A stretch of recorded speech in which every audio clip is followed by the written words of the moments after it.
Friends, നമുക്കിന്ന് വളരെ easy and tasty ആയിട്ടൊരു മത്തിപ്പീര വറ്റിച്ചത് ഉണ്ടാക്കിയാലോ. ആദ്യം തന്നെ മത്തിയെല്ലാം മുറിച്ച് കുറച്ച് ഉപ്പിട്ടുരച്ച് 3-4 വെള്ളത്തിൽ കഴുകി വൃത്തിയാക്കി മാറ്റി വയ്ക്കുക.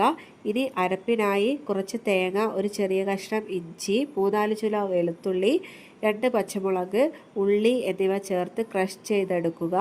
ഇനി ഈ മിക്സ് വൃത്തിയാക്കിയ മത്തിയിലേക്കിട്ട് പൊടികളായി മഞ്ഞൾപ്പൊടി, കുരുമുളക് പൊടി, പാകത്തിന് ഉപ്പ്, ചെറിയ കഷ്ണം കുടംപുളി വെള്ളമൊഴിച്ച് വെച്ചതും കൂടെ ചേർത്ത് കൈകൊണ്ട് നന്നായി ഇളക്കി യോജിപ്പിക്കുക. കുറച്ച് കറിവേപ്പില കൂടി ചേർത്ത് മൂടി വെച്ച് മീഡിയം ടു ലോ ഫ്ലെയിമിലിട്ട് വേവിച്ചെടുക്കുക.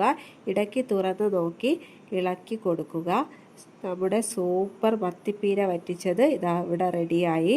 ഇനി കറിവേപ്പിലയും കുറച്ച് വെളിച്ചെണ്ണയും ചേർത്ത് മൂടി വെക്കാവുന്നതാണ്. ഈ വീഡിയോ ഇഷ്ടപ്പെട്ടാൽ എല്ലാവരും ഒന്ന് സബ്സ്ക്രൈബ് ചെയ്ത് സപ്പോർട്ട് ചെയ്യണേ.